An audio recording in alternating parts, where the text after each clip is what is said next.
And now, Brandon Thick Boy Schaub. Coming at you, yeah. It's Monday, July 7th. It is a beautiful July 7th. It's Big J Schaub's B-Day. Bam, bam, bam. Oh, shit, it is? Yeah, it is, dude. How old is he? 44. 2 years older than me. 44. Wow. We're Irish twins, 18 months apart. But yeah, he's 44. What's popping, dudes? Happy birthday to Mr. J Schaub. Shark Eyes Doll Smile in the house. He's the best. He's the best. It finally stopped raining here in Austin. Dude, that was crazy. Never It's like a typhoon. Never seen anything like it. Yeah. I'm in some rainstorms in Denver. I was in one really bad when I was touring in Baltimore. I've never seen anything like the rain we've got for 4 or 5 days here, ever. Yep. And obviously there was the flooding. Just tragic. Tragic at that Mystic all-girls camp right there on the river. My first reaction was, I was like, what? I was like, get them out of there. But it was like 2 a.m., 3 a.m. They had a 30-minute notice. And then it was just filled up like 27 feet. Just took over everything. So you got missing kiddos. I can't imagine. I don't want to kick the podcast off with this because it's so negative, but I can't imagine. Can't imagine, man. But the weather's been absolutely insane. It's good now. It's going to be good all week, but it's been crazy. Yeah. Crazy. How was your July 4th, Jen? It was cool. Jen was supposed to come.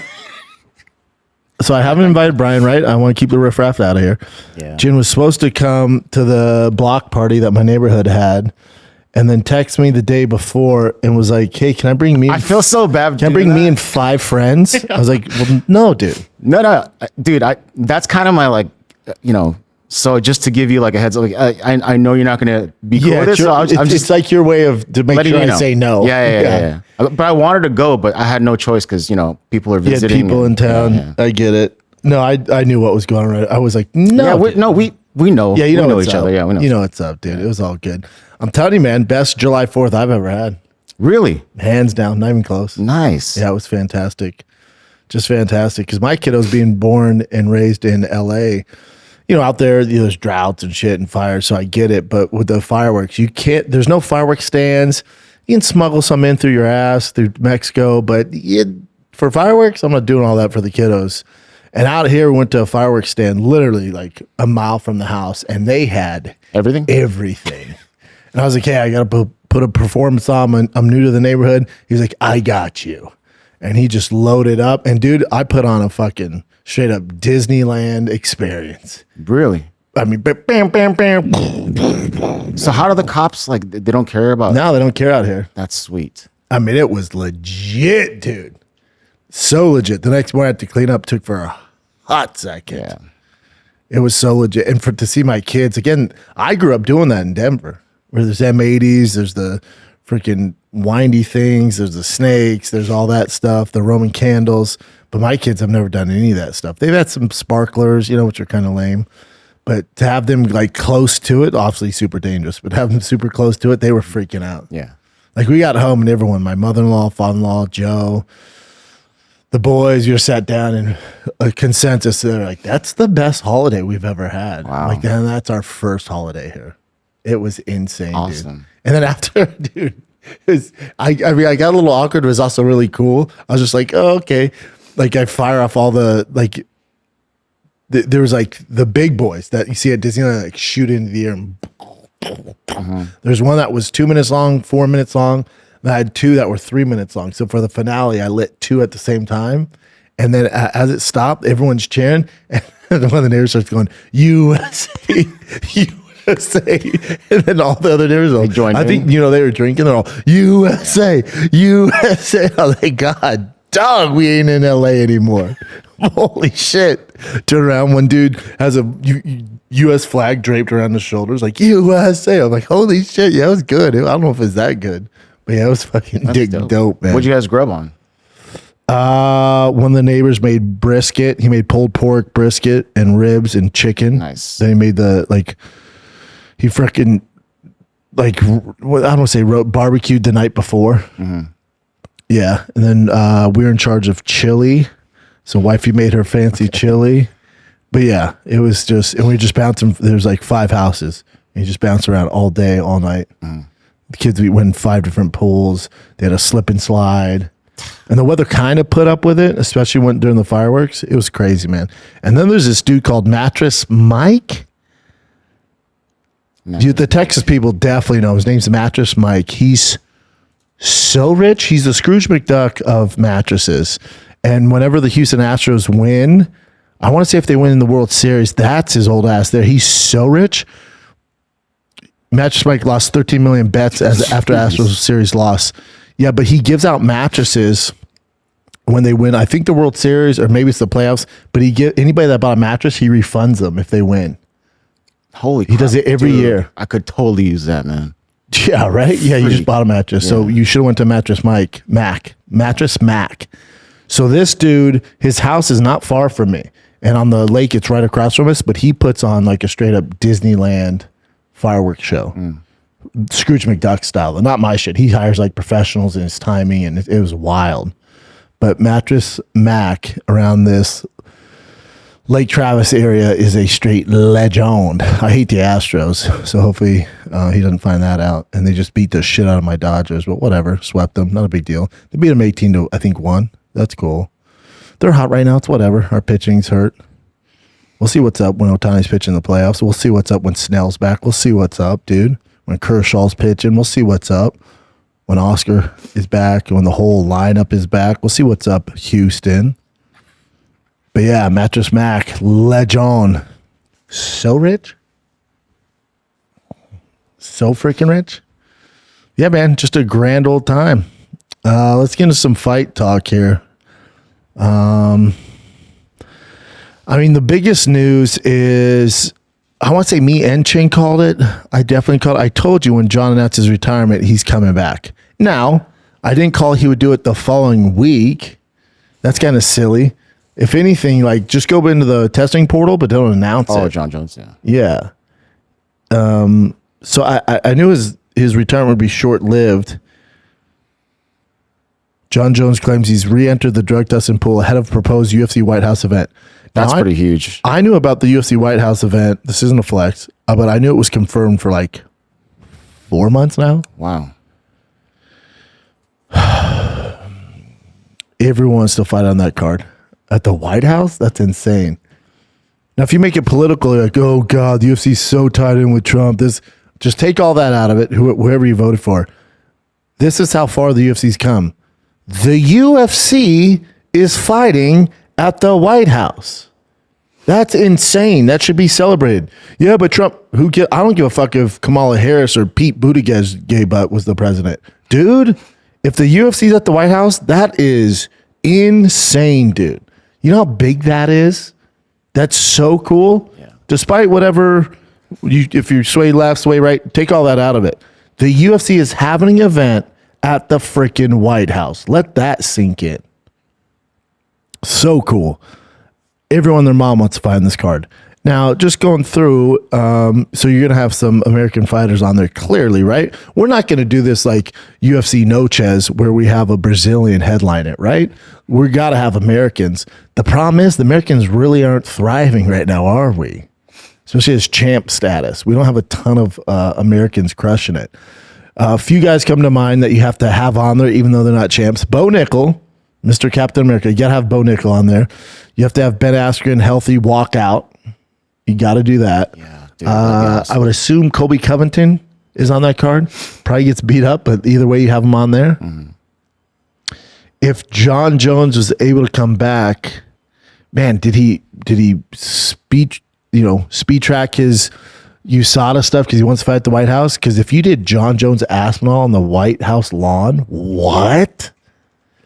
Now Connor Tizay's come back. I don't see that happening. Excited with President Trump announcing a UFC fight event at the White House. I would be honored. Count me in.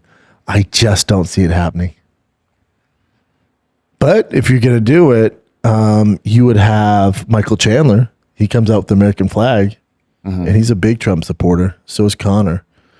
God, think of that card. The UFC goes all out. Because it's not like this is going to happen all the time. And, I mean, the Republicans are going to hold it for a while. You got JD Vance, who's coming in hot, who's a monster. The Dems, good luck beating him. But still, it's not like JD Vance and Dana are close like Trump. So let's say this is one of one at the White House. You got to go all out. Yeah. So if you have asked, did they say when it is? 2026, July 4th. Okay, we have some time. Okay, so wow. So if we have some time, you could definitely do Connor. Connor could come back. You do Connor Chandler. Gotta have Gaethje on there. He's American. You got Bo Nickel. Jon Jones Aspinall. That card could be so stacked if you do it right. Wonder how they're gonna do the fans. I know you can't, right? I don't know how it's gonna work. Yeah. I don't know. Is it like when this is an extreme jump? But remember when Strikeforce used to do events at the Playboy Mansion? They would do it on the lawn there, and they would like cut it off so you couldn't go into the mansion. I mean, some of the guys made it in there, but I'm just saying the average person couldn't. They're gonna have to do something with that. Yeah, it's like a smaller version of Apex. Conor McGregor, the only place where disputes truly get settled, the White House. Dude, take my money. I mean, I've been retired for a hot second. I would get my shit together to fight at the White House. Dude, that'd be dope. Yeah. Just don't test me. Just, hey, Mick, you know I love you. Just let's forget about USADA, but your boy would fight at the White House. How long would that take to get stuff out of your system? Like a month? 2 months? As long as I've been on it, 6 years. I don't know.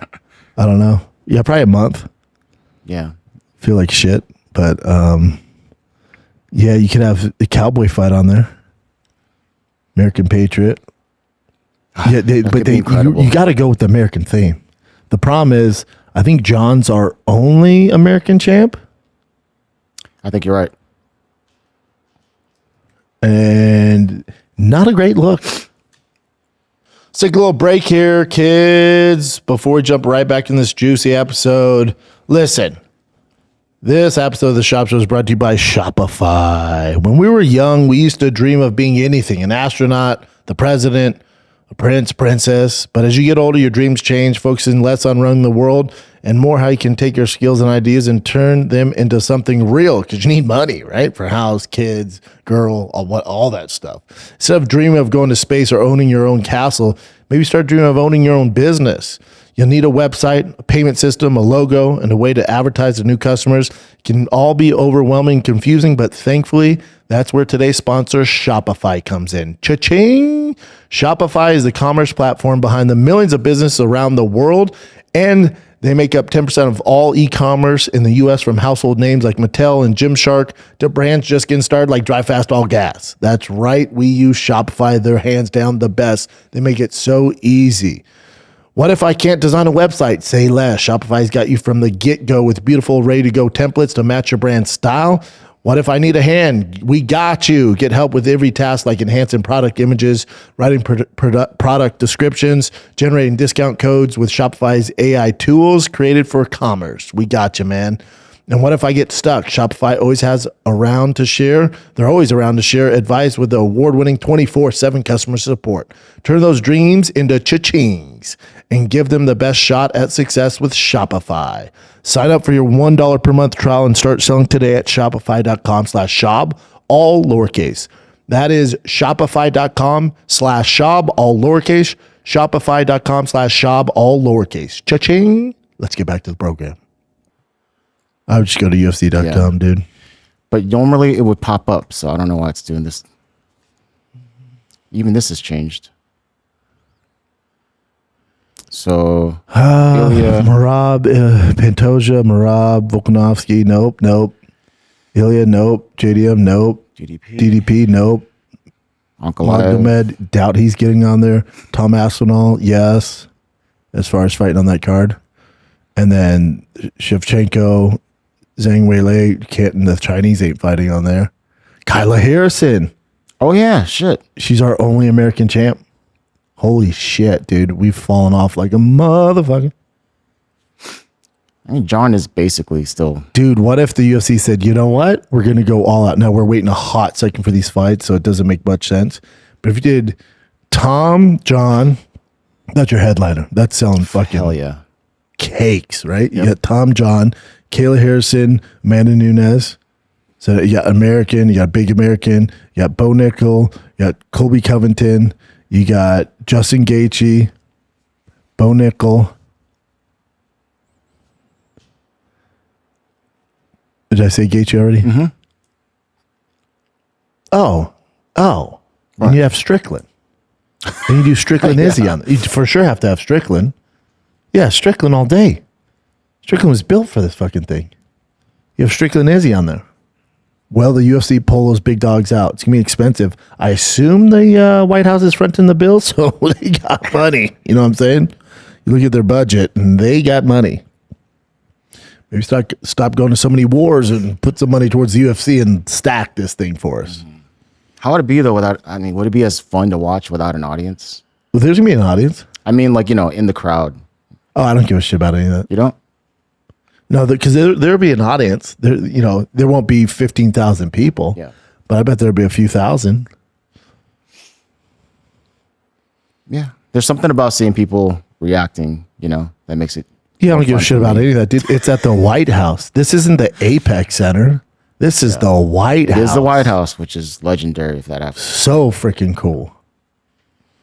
I'll tell you who's not going to be on there is Julio Chavez Jr.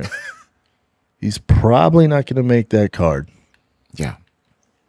That dude just got kicked out of the United States and apprehended here after he lost to Jake Paul. And people are like, oh, this is ridiculous, man. He's a Mexican citizen. His dad's a legend. And then the government goes, no. We apprehend him because his ties to the cartel. And you're like, oh, say less. Yeah, the story. So this says report Mexican cartel allegedly used henchman Julio Cesar Chavez Jr. to beat up people like a punching bag. Yeah. I feel like there's a better way to crazy. Execute and torture people than have this, because he's not exactly a knockout artist, some of those guys are talking shit like, oh God, here comes 10 rounds of fury, During this period, they explained how one of the cartel members took a girlfriend to a safe house where they were kidnapped people and warehoused with weapons.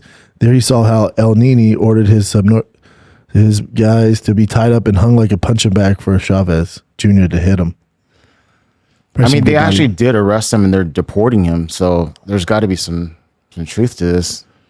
Yeah, but I just feel like if you're the cartel, it's a slight flex, but there has to be better ways to torture people than have a guy, professional boxer beating you up. Yeah, there's a lot of work that goes into that. You got to call him. Is he available? How's your hands? Any injuries? Did you warm up? This is just insane, though. I don't know. From what I hear with, the big Mexican boxers, a lot of them have access to the cartel, right? Because it runs it over there. Mm-hmm. But obviously guys like Canelo and some of the other big names out there, they're friendly with them because you got to be, but they're not getting in business with them. Yeah. It makes all the sense. This fuck up, Julio Chavez Jr. fucking mosey his way over there. He's just a fuck up. Mm. Or with gangs especially, you don't have a choice. They'll kill you. I think he has a choice. He just became too close with him. And then someone was like, hey, man, we got this guy who's not talking. You want to go to the body on him? Maybe hit him with some of those combos? But he's so famous. He's like, I haven't fought in 4 years. Like, yeah, I know. Maybe dust off the old boxing gloves and put these mitts on these prisoners of ours? If he was some regular dude that was good at fighting, but he's a famous guy. Like, one of the most famous people. Yeah, his dad's a walking legend. Because of his dad, yeah. Yeah, walking legend. So that's why it doesn't make any sense. He wasn't a bad boxer either. His record's like, multi-time world champ, 50 and 5 or some shit like that, like beast. But just wasn't his dad. That's why it's confusing. That shit's wild. Yeah. But he actually got arrested. Oh, yeah. Yeah. Because I wonder how deep his ties go to the cartel if they're going to arrest him like this. Mm-hmm. Shit, that Texas can't arrest him. Through federal sources, I've obtained video of ICE arrests Mexican boxer in Studio City. Man, that was right by me. The boxer is accused of being affiliated with Sinaloa cartel. Play it for me. Mm-hmm. Now, do they just let him? He's going to get to Mexico and he'll be fine. ¿Tienes nada? Mi celular aquí en la parte de atrás. Aquí déjalo. No tienes nada contigo, ¿no? Yes, pockets in the front of the jacket. Teléfono. Pon.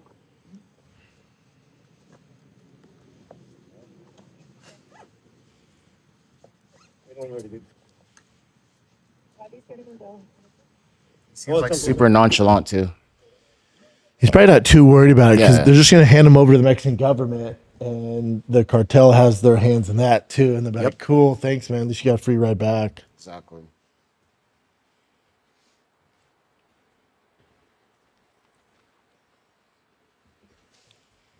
What can you do, man? Probably not the life his dad chose for him, you know? What else you got, Jen? All right, some current events. We already talked about Jon Jones. I'm not mad at the fight night this weekend. For a fight night, I'll take it. And then next week's the big boy, Dustin Poirier and Max Holloway. Before we get into the current events, does anybody think, let's say, I'm not saying this is happening, but let's just play devil's advocate there. Let's say Dustin Poirier looked phenomenal. I know it's his last fight. It's in, his home state and all that shit, and Lil Wayne's walking him out, and what a way to go out. Let's say he takes no damage and flatlines Max Holloway. Would we not want a Max Holloway? I'm sorry, a Dustin Poirier versus Topuria fight? That would be fun. Right? Yep. Wouldn't that be a great fight? But if he wants to bounce, if he's already, remember you said like if you're going to retire, if you're thinking about retiring. No, he should definitely. It's a matchup wise, it's rough for him, but Yeah. But that would be a fun fight. yeah, that card's fun though. All right, the fight night's fun this weekend too. I'll take it. Derrick Lewis. I was telling you earlier, like, I just don't remember this guy, Tallison Teixeira, but he's undefeated. Yeah. He's a problem. That's him. He beat Justin Tafa, which is tough. Knee to the body and elbow. Yeah, he's a beast, man. And look, he's similar to Derrick Lewis, where he doesn't really get out of the first round. Matter of fact, his longest fight was in LFA, and it's right over 3 minutes. Before that, 30 seconds, 24 seconds. In the UFC, he's had under 2 minutes, 35 seconds. This is one of those ones with Derrick Lewis. It's like, oh man, it's gonna be fireworks, and then you find yourself looking at 3 tired ass big boys, round 4, and like, God damn it! I hope. But that one should be fireworks. Let's take a little break here, then we'll get right back into the episode. I'll make it quick, guys. Meet Breeze, all right? An incredible functional beverage company revolutionizing how we drink. Their line of feel-good tonics offers a unique blend of hemp-derived THC and CBD, functional mushrooms, nootropics, and all sorts of stuff to create social relieving, euphoric effects without all the traditional downsides of alcohol. You don't need that stuff. Makes you look bloated, makes you feel like trash. All right, and no, these aren't like your typical edible. You'll feel each blend within 10 minutes, and the effect will last about an hour and a half, similar to a cocktail. You all know those edibles will get out of hand, man. You just can't trust them. Smell enough for your mom to try, but stackable if you want to dial it up, boys. So whether you're looking to turn it up, tune in, or tap out, Breeze has a beverage to help you feel the way you want to feel. Ready to experience the future of drinking? Head on over to try.drinkbreeze. That's drinkbrez.com/Schaub. Use the code Schaub and you get a $5 credit and free shipping on your first order. Breeze, drinking has evolved. Consult with your physician before use if you're pregnant, nursing, have any known or suspected allergies or medical conditions, or taking any medications. FDA has not evaluated these products for safety and efficacy. Products are intended for 21 or plus. Wonderboy Thompson's back. Never mad at him. Calvin Cater, Take My Money. Our boy Nate. Junior Toffa's back on there. Max Griffin, Chris Curtis, yes sir. Jake Matthews, and Joe Gunny. It's good fight night. Yeah, it's like a solid sneaky fight. card. It's gonna be entertaining. I'll take it. All right, what do you got, Jim? All right, let's see here.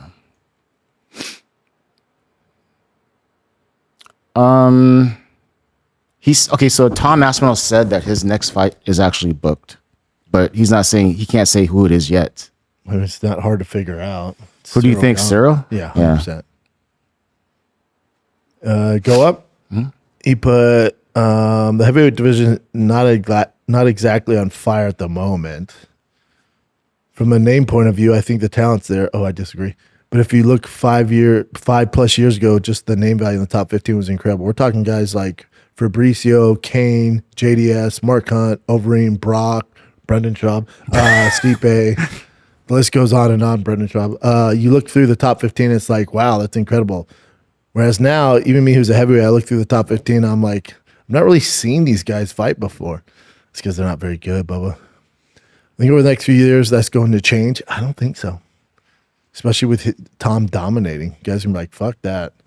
I think there's going to be more big fights at the heavyweight. People are going to become bigger names, which is great. We just need more and up-and-coming heavyweights doing a bit in the top 15. Yeah, I don't see any, Bubba. I mean, He was like, now have a fight, which will get announced. Unfortunately, that's not my job. But at least we've got a date. We've got an opponent to work towards. Everything's good. Very happy with that. I can finally get my career going again. And then John's like, oh, you got to fight? I'm coming out of retirement. Okay. What? Quit making it about you. Yeah, is anybody else kind of sick of the Jon Jones, Connor stuff? And I love, the fighting-wise, not what they do outside the octagon, but fighting-wise, they're two of my favorites. like not coming back, just talking. It's just this teasing. Not just all right, dude. All right. Either you're in or you're out. Quit fucking around. Both of you. It's exhausting. 100%. Yeah, there's no doubt that's Cyril Gahn, by the way. Which again keeps Tom active. All right, so Dricus Du Plessis, DDP said he kind of leaked something. This is wrong. It's So- not real. Huh? It's not true. Yeah, so so he leaked that Paddy Pimblett was going to be fighting Justin Gaethje. But Paddy himself said, "You are mad if you think I'm fighting in August," which is the co-main. Yeah, when he leaked that, I put, is this true? And then I found out for a fact from a legit source who Paddy's fight next. Oh, you do, Yes. but you can't say it. Nope. But I know it's not that. I know for a fact who he's fighting next. All righty. Not even a little hint. I got you. Yeah. So that was pretty big rumor. But DDP, what he just said that out loud? He was in an interview. He was just saying like the co-main event he thinks is going to be Paddy and Gaethje. That was probably before Topuria and all that Paddy shit went down, So they were probably doing that, and then this happened in the UFC, they shoot from the hip. Yeah. I don't know who this person is. Ahmed Amwell's YouTube channel. Yeah. That's where he said it. Yeah, it's not happening. Gotcha. So I thought this was pretty cool by Jamahal Hill, because Jamahal Hill kind of comes off sometimes as kind of like, I'm being honest, like unlikable, right? Kind of like Yeah, he gets a lot of hate. hockey or whatever. He talked about his losing streak, and he was very honest and open about it. And I'll just play you just a little bit of this Yeah, because it's please do. long. Injuries or anything. I was a natural. I'm a natural talent. That's just things just came. When I say that to say things came naturally to me at a certain level. So before I could hang around outside of camp, eat, do things the way that I wanted to do them, and just whenever I was in camp, I was just able to work at a level that I feel put me in a very, very good position to go out and put on the performances that I put on earlier on in my career, earlier on in my run to the title. I'm kind of fumbling my words with this right now, but it brings me back to a quote that I heard a long time ago, and a quote that my coaches have said to me: "Hard work beats talent when talent doesn't work hard." All day. My work and my output has to go up. It has to have to do Pause it more. for I a have to second, work Chin. harder. Here's what's going on with Jamahal Hill, and I like Jamahal Hill. Especially at light heavyweight. Heavyweight's a similar thing where because he's athletic and he has natural ability, he thought he could get, and he made it pretty fucking far. He became world champion. Yeah. But you get to a certain point where it runs its course. You get to a certain point where he was this glitch in the matrix that he escalated and flew up to the rankings and was starching guys and doing all this thing and was landing some stuff. And eventually that catches up with you, and it's a curse. Yeah. Now, when you have his talent and you have insert Dustin Poirier, Max Holloway, Jon Jones when he was serious in camp. That's a bad example. I'm sorry. Early young Connor, Volkanovski. When you insert their work ethics with the talent, that's when you get generational talent. So for him, it was a blessing and a curse because, again, he made it far as hell. Champion, yeah. But eventually it catches up to you. And unfortunately, it caught up to him. Not only did it catch up to him, but he's also coming off a horrendous injury in his Achilles heel. That and again, because he is who he is, he's like, I can fight with this. I know they say whatever. I need a year off. I'm gonna come back faster, and start training and stuff like that. So you can tell he's very flat-footed. He's flat-footed and he's compromised now because of that Achilles. So now his natural born abilities and all that is compromised even more. And so he's not explosive. Those same shots aren't knocking guys out, but you're also fighting the best the UFC has to offer. And it was the perfect recipe to go 1-3. Now, this can go one of two ways. It sounds like it's headed the right way, where he goes, guilty as charged, was super lazy. I rushed everything. It's a marathon, not a sprint.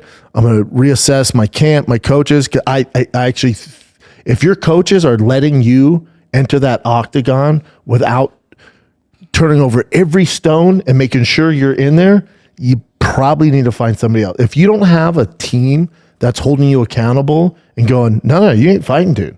You've been to sparring once in fucking 2 weeks. You put no road work in. You're not doing the explosive lifts. You're not sparring. You're not doing the grappling. You're not wrestling. You're just kind of showing up, dude. If you don't have a coach that you respect enough to where he goes, buddy, if you miss next week, I'm pulling the fight, you probably have the wrong team, dude. They got to hold you accountable, but because he's from a smaller gym, it's kind of worked out for him. He became champ with that work ethic. They went, nah, he's just special. You're not special. You're not special because now you're at a point where everybody you fight from here on out is special, and they have a work ethic. You might win 1 out of 4. You might win 1 out of 2, maybe, but you're never going to be dominant. It's just not. It's going to be a short-sighted career. So it sounded like he's headed down the right path. He literally said exactly what you said. Did he? Yeah, pretty much like word by word. So yeah. I've seen it happen so many times.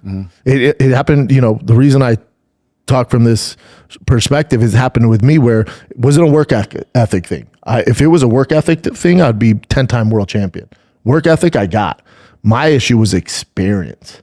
And I was in such a rush to get to the belt, I would just ask for these huge tests. And then eventually being athletic is great and having a work ethic is great, but you need experience. You need time inside that octagon. It's not a marathon. I'm sorry, it's not a sprint. It's a marathon. Slow down, young man. Slow down. Because there's nothing you can do when you're fighting a Nogueira, a Roy Nelson, a Ben Rothwell. When you're fighting these monsters with all the experience, 40 fights, 50 fights, former world champions. And then your thing is being explosive and athletic. They go, I've seen this before. Just got to weather the storm. He's going to give me a good shot. All right, if it doesn't put me out, I'm just going to weather the storm. He's going to get overzealous. It's going to open up shots for me. These again, I was a glitch in the matrix. And then eventually it catches up to you. Where, again, work ethic was not an issue for me. But being athletic and big will only take you so far. Especially once you get to the top echelon guys, Yeah, I was And surprised. this is the only way you learn. I was surprised that you got Roy Nelson when you did, because I was like, There's no choice. I know you had to I do had it. 4 fights. He had 30, but it was ultimate. I was like, no. The matter of fact, they were worried the commission wasn't going to sanction it, but because it was the Ultimate Fighter reality show, that's why they did it. yep, that's why they did it. But if this was just, let's say it was my first fight in the UFC, it wouldn't have got passed. But again, you live and you learn. Yeah. I mean, I was the guy after I beat this Johnny Curtis guy. I was calling out Frank Mir and Josh Barnett. I was a psychopath. Legends. Yeah, that's what I wanted. And so for Jamahal, it's just like he clearly has the ability. I don't know what's going on with his injury, but he clearly has the ability to be a top guy. It's just that work ethic has to match the talent, and it doesn't appear so. Even his physique, all that shit. That's what he talked about too. He said he would walk around at 260 something. Dude. And he already looks pudgy. Let's just be real. He looks pudgy at 205, right? So it's like, if he's walking around at 260, Yeah. that's crazy. But I mean, he's In hindsight, if he recognizing got super serious, like super dedicated, like a Makachev or like a Max Holloway or a Mighty Mouse, like I'm talking super serious, he's probably an 85er. it. Yeah, I totally think so. Yeah, because he has a lot of love on those handles. a lot of love. Yep. But yeah, I wish him the best though. Yeah, he seems like he's recognizing it and is going to make some changes. Sometimes this is a guy like Jamahal who's been God-given talent for how long? Yeah. Sometimes it's the only way. Oh shit, 0-3. Yeah, but you lose one more and this ride's over. Yeah. Guys go, I'll bounce around the regional scene and get back in. Typically not. This is it, bud. Take your time. Get the rehab on the fucking Achilles. Do a proper camp. Get your weight down. Come in lean and shredded and see how you perform. And then if you put your best foot forward and it doesn't work out, least you did it, dude. Least the excuse of, man, well, I slept in. I ate pizza all the time. I didn't take it serious. Because then you're gonna beat yourself up. But if you put your best foot forward, all good, dude. Yeah. Sometimes guys are fucking good. It's professional sports, Sometimes there's nothing you can do. But in his case, there's so much talent there. There's stuff you can do, man, to win those fights. Yeah. Yep. And I think he's going to respond. I hope he does. Nothing sadder than wasted talent. Nothing sadder. And a work ethic. But you know how many people would kill to have that fucking knockout power you have? Oh my God. Or even your tenacity, your mental capacity. Oh my God, dude, you got it. Yeah, he's a great fighter. And some people, there's nothing you can do. There's literally nothing you can do. Like, we can't give you, knockout power is God-given. There's nothing, you were blessed with it. You're so lucky. What's the one thing you can control? Your work ethic. That's on you, buddy. That's on you, Bubba. The one thing you can control is fucking your career up. And in 10, 15 years, you're like, shit. Yeah. Yeah, dude. You could have controlled all of that. It's not a talent issue. It's not like people go, his boxing's not very good, doesn't have a chin. No, he has a chin from fucking the heavens. You check every box. But the one thing that you're responsible for, work ethic, you lack it. And yeah, Which is a good thing. Whoa. If I'm his coach today, I'm sitting down going, here's the good news. The stuff that we have holes in, we can fix. Yeah. We can't fix you not having knockout power. Can't fix your crazy mentality thinking you're the best. Like, you have all that. Check, which stuff that we can't work on. You just can't. You either have it or you don't with that stuff.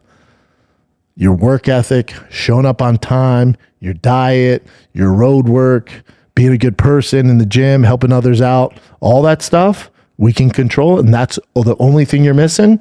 Here's the good news. We can work on it. It's going to take a lot of work. But you can do it, dude. That's what's cool about this. Yeah. It'd be such a shame if you don't respond to this and just kick it in gear. Can you imagine 6-8 months from now, probably 8-12 months from now, he comes back to Shred City? That'd be so sick. The people would be fucking terrified of him. Yeah. A serious Jamahal Hill's a fucking problem, dude. But a pudgy Jamahal Hill coming off 3 losses, the division's licking their fucking chops.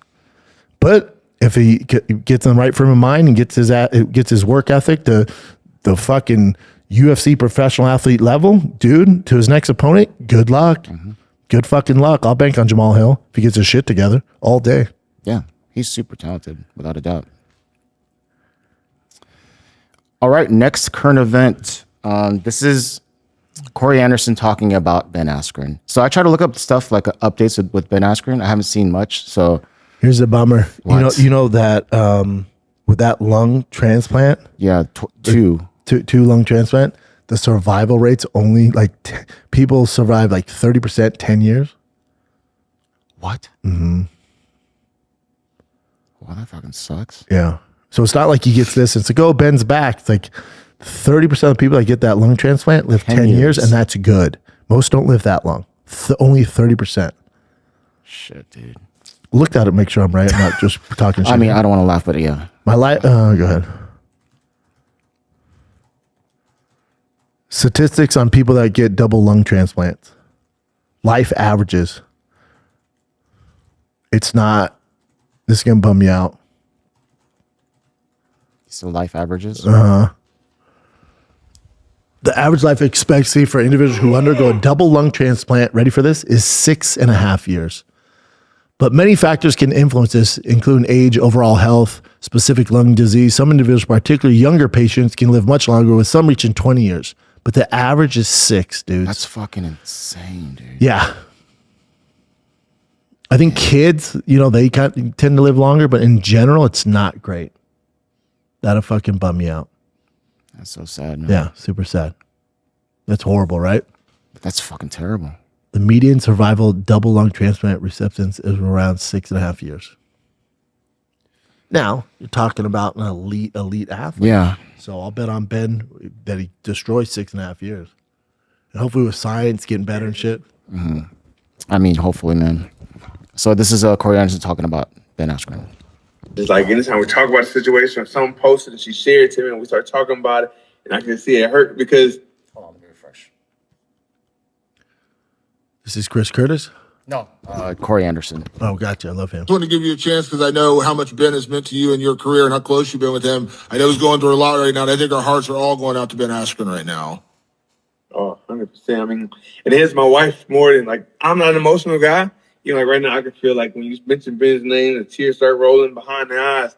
And every night to do the prayer thing for him. And I come in from the gym or whatever, and I can hear her in there on the Zoom. And every time she comes out with tears in her eyes. And it's just like anytime we talk about the situation, or someone posted and she shared it to me and we start talking about it, and I can see it hurt because even not just my career, but my life. I made a post about it. My life wouldn't be what it was if it wasn't for Ben. And that's not just competing. That's my wife. I met my wife because of Ben Askren. Jesus. And I have 2 beautiful kids. And when you think about it, I have 2 beautiful kids. I have a wife. I got the fight career. It's kind of like everything I have in adult life. It came to hit because of Ben Askren, because this guy invited me to an MMA gym. And the day I walked in, I just want to give you a chance because I know how much Ben has meant to you in your career. working behind the desk that day. And that's when I first met her. And then years later, we ended up starting a relationship. And she moved here. And every time we come back home, we go visit Ben. If I have an issue with something going on in the fight game, even right now, before I got a fight in the contract disputes, she was telling me, or not contract disputes, but getting a fight, she told me, message Ben. If I got anything like Ben, what can I do to promote myself better without trying to sell my soul?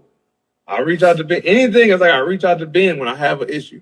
The 2 people I talk to, Ben Askren and Eddie Alvarez. The 2 people that's been in the game along great guys, the biggest mentors to me that can guide me in the right direction because they've seen it all, they've done it all. And now one of them right here on life support. And that's the one that pretty much, like I said, brought me in the direction to have the life I have, from my wife to MMA, the first MMA gym I ever been in, coached me in college wrestling to get me to the NCAA National Finals. It's all these different things he's done, even giving me places to hunt for my hunting channel. It's all because of big MMA. Wow. So basically, he's giving a lot of praise for his life, the quality of his life right now. Yeah, I don't think people realize, obviously, Ben fighting Jake and stuff like that, and then came, the Jorge Masvidal knockout. But if you go back, the way me and Rogan would talk about Ben Askren, Yep. I want to say we had a small part in getting him to the UFC. We wanted him so bad, Yeah. but they got him after hip surgery, and he's kind of, had a lot of miles on him. So you didn't see the best Ben Askren. Especially if you're a new fan and came on during the COVID period, dude, Ben Askren was a fucking monster. You talk to people, talk to Woodley, talk to Pettis about wrestling with Ben Askren and his funky style, dude. I just don't think people realize what a staple he is in this MMA community. It's fun to make memes and make fun of guys when I get all that. Boy, you're missing the point. You're talking about a great dude, great dude. And that knockout from Masvidal, that's just such a freak kind of Shit random happens. thing. Yeah, it's just Shit happens. Yeah. But if that's all you know is is the Masvidal knockout and the Jake Paul shit, I feel bad for you. You don't know shit about MMA. That's all. You're you're talking about the guy who got knocked out by Masvidal and fucking Jake Paul. It's oh God, you're so dumb. He's such a legend, dude. Yeah, dude, he was killing it. Multi-time world champion. Dude, he dominated everyone. And had 0 striking. That's how good his fucking wrestling was. Let's take a little break here because this episode of the Shop Show is brought to you by Progressive Insurance. You choose to hit play on this podcast. Smart choice, fam. Progressive loves to help people make smart choices. That's why they offer a tool called an Auto Quote Explorer that allows you to compare your Progressive car insurance quote with the rates from other companies. So you save time on research and can enjoy savings when you choose the best rate for you. Give it a try after this episode at progressive.com. Progressive Casualty Insurance Company affiliates, not available in all states or situations. Prices vary based on how you buy. Progressive. This summer, Pluto TV is exploding with thousands of free movies. Summer of Cinema is here. Feel the explosive action all summer long with movies like Gladiator, Mission Impossible, Beverly Hills Cop, Good Burger, and Transformers: Dark of the Moon. Bring the action with you and stream for free from all your favorite devices. Pluto TV. Stream now. Pay never. I saw this clip of Demetrius Johnson and I thought it was just awesome, so I'll just play it for you. It's an older clip, though, but go ahead. How old is it? Because they just posted it a day ago. They're like reposting. One championship's in some trouble, but yeah, go ahead. Oh, yeah, well. Yeah, go ahead. Okay, so. But still, this is an amazing clip, I think. My mom, probably ashamed of what happened between my dad, she would not give me any information. Eventually, I got his social security number. I gave it to a friend who finds people around the world, found out every single thing about him, and I had the phone. I call him, I said, hey, this might sound weird. I'm your son. He goes, huh. I was like, I want nothing from you. I want no money, don't need nothing. All I want to know is what happened. And he told me everything. And I was like, all right. So he goes, so what about you? And I was like, just Google me.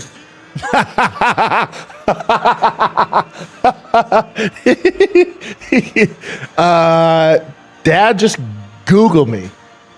Oh my God, that chip gives me fucking chills.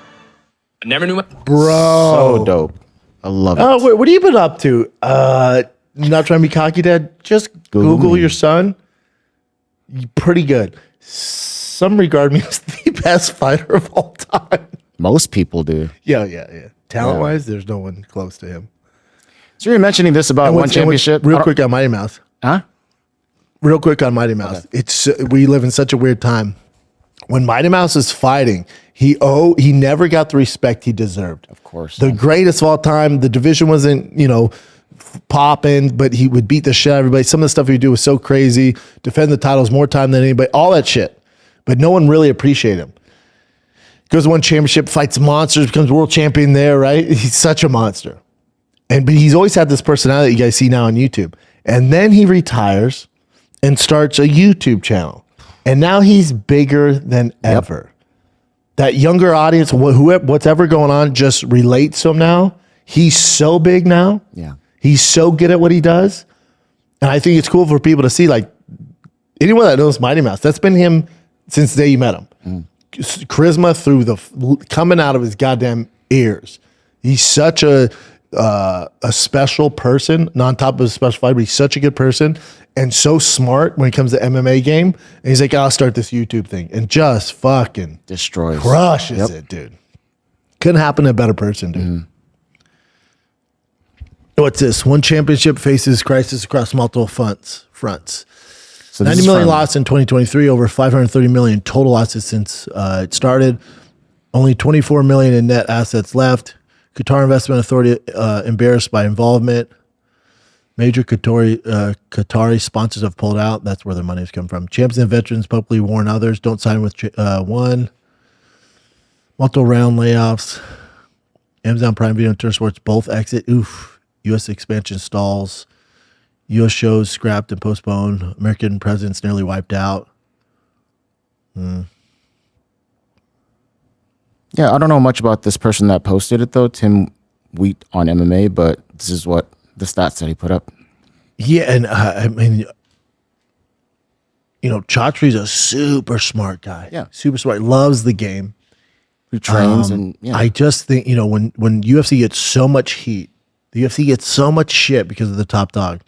I don't think people realize how hard it is to do what Dana White and the rest of them have done. Of course. One championship had all the money. They had a good roster, great product, good production. Came over the States, huge in Asia, bigger than the UFC in Asia, destroys the UFC. That's how hard it is to run a business and maintain a business. And they were in the negative, dude. The UFC's in net positive how many years? Hundreds of millions, damn near billions of dollars in net positive. It's crazy. Hate to see it because this isn't good. So for one championship, GFL, all that shit, when Strikeforce went away, Pride went away, hopefully, Ryzen and Cage Fury, all that shit and LFA keep going. It's just not good when guys don't have anywhere else to go and the UFC is the only answer. It's not good for the sport. I do believe you need a UFC, just like the football needs the NFL, basketball needs the NBA.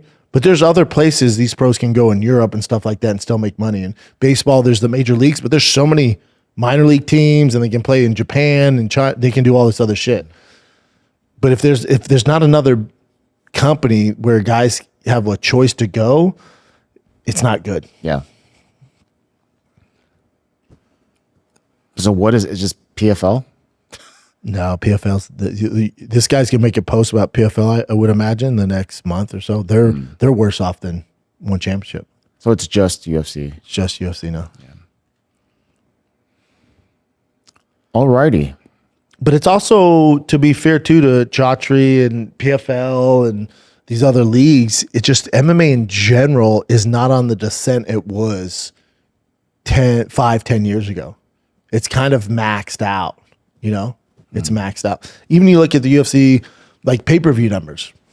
Like people argue, is Ilia Topuria as big as Conor? Not even fucking close. Not even close. Not even remotely close. When Conor was coming up, it was just a different time, and the pay-per-view platform was the UFC's focus because that's how they made their money. That's where they made their nut, the live gates, the pay-per-views. That's where they made the majority of their money. Now their business model is completely different because pay-per-view is dependent on stars, right? So notice you never hear any pay-per-view numbers anymore because they're so low. They're lucky if they get over 250 pay-per-view, 250,000 buys these days. Back in the day, people used to shit on John, like, he's not even a pay-per-view draw. And he'd do like 700 to 900, which is insane. They would kill for that now. But the UFC makes their money off TV right deals, and they have money, through sponsors and inside the octagon and all these TV rights and all the other shit they're doing. So they're kind of going away from the pay-per-view model because the pay-per-view model was so dependent on having stars. The UFC doesn't have that many stars, but they're making more money because they completely changed their business plan. It's not good. It's not good. And so for the argument of Topuria, Conor, it's just a different time. It's just a different time. Like Conor holds three of the five biggest pay-per-view gates of all time. No one will ever get close to that. Ever. It will never happen again. And it's not that Topuria can't be as big. It's just a different time. MMA content is down across the board. Across the board. The interest, especially in the United States, is down across the board. We have no USA champions. There's none. Kayla Harrison, she has maybe one more fucking fight. As far as men go, there's nobody. We have nobody. Their focus now, because of money, is in the Middle East. It's the Hamzats. It's the Makhachevs. It's all that shit over there. That's where their funding's coming from.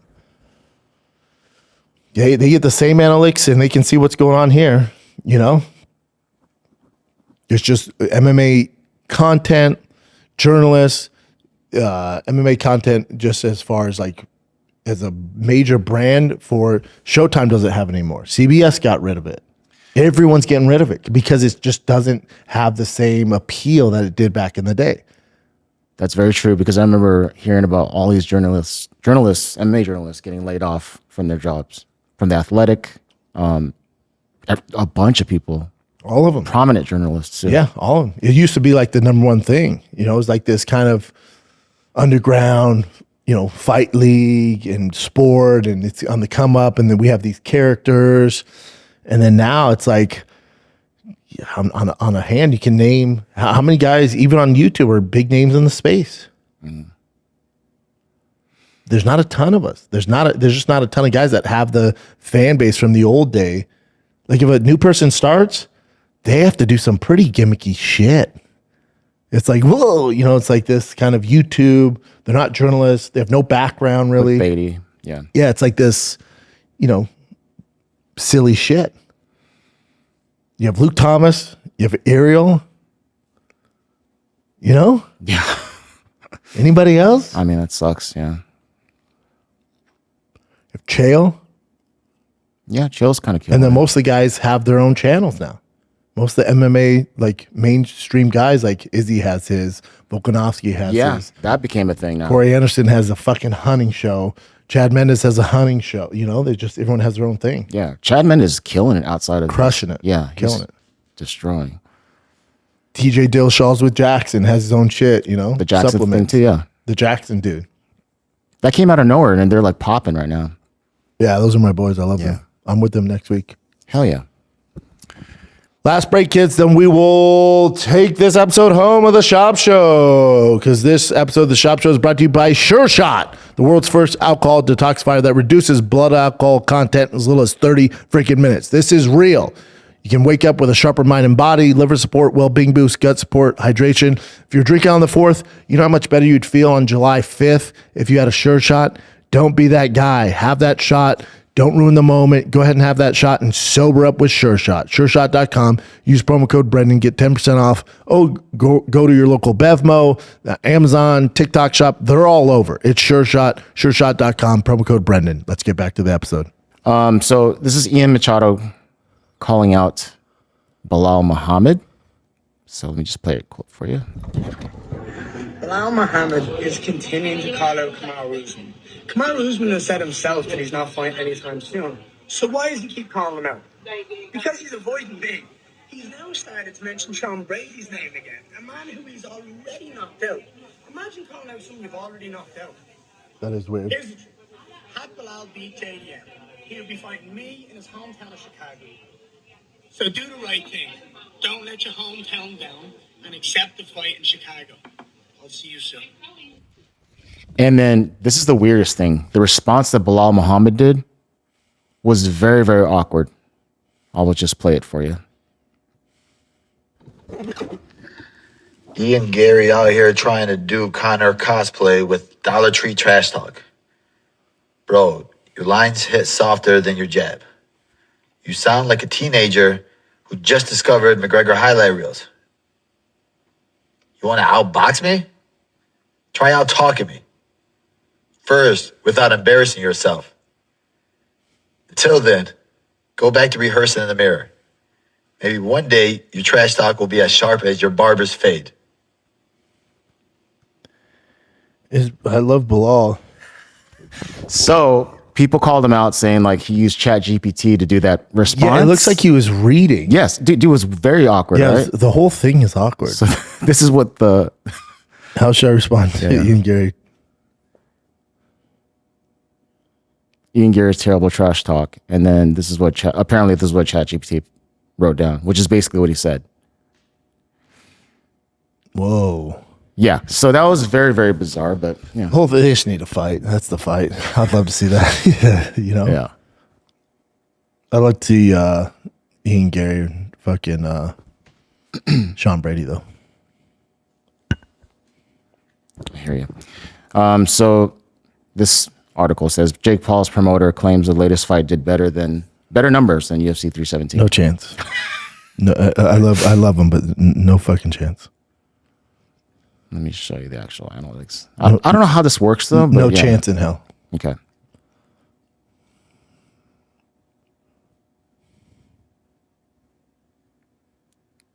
All right. Dana White won $1.2 million at the casino where the last, I guess that was the last power slap event. On betting? Yeah.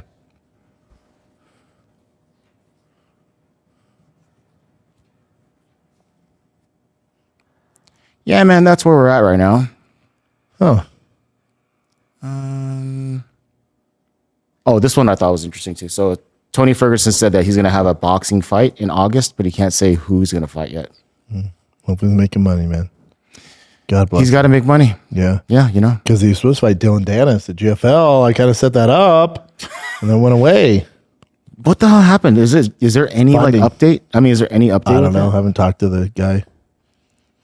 And once it goes that south, it's like, oh, it's kind of done. You know, it's like there's nothing you can do. Yeah. Like their funding pulled out. You're just like, okay. Hey, do you know anyone that has $300 million? I don't. No, I don't. No, I don't. All right, you got Fight Night, kids. I told you, it's a fun one. It's a fun one. A few names you guys will know. Hold on one sec. No, it's Bridgestone Arena in Nashville. 8 p.m. Yeah, it's in Nashville. Bet your sweet ass. I assume Theo will be there unless he's on the road. Got Derrick Lewis, Wonder Boy, Calvin Kattar, Nate. Yeah, Nate Max Griffin, Chris Curtis, Jake Matthews, and Joe Connie. It's a fun one, dude. It's for a fight night. Take my money in Nashville. It's a good one. That main event should be a quick one, but who fucking knows? But I'll take it. Is that it, Jen? That's it. All right, kids. Love you guys. Thanks for tuning in. Hope you had a fun July 4th. I sure did. The Drive Fast All Gas. It ends in August, so let's go, kids. Drive Fast All Gas. We just dropped the new Kibby Tech collab, the King Shocks collab. We got a bunch of stuff on there. Diesel Dad merch, new hats, new tees, all sorts of stuff on there. Anything you buy automatically enters you to win this crazy TRX final edition with over $50,000 in mods and $10,000 cash. That's right, we giving cash. So go to drivefastallgas.com. Get you some, kids. This is a fun one. I'm driving around a little bit here. All right? Love you guys. Till next time, I'm out. What's up, guys? I'm giving away the Ultimate Ram TRX with over $50,000 in upgrade. This is one of one. You won't find another TRX on the road, or a truck for that matter, like this truck that I've built. It has over $50,000 in upgrades, and this truck could easily be yours. All you gotta do is go to drivefastallgas.com, pick up some merch, you're automatically entered to win. It's that easy. Good luck.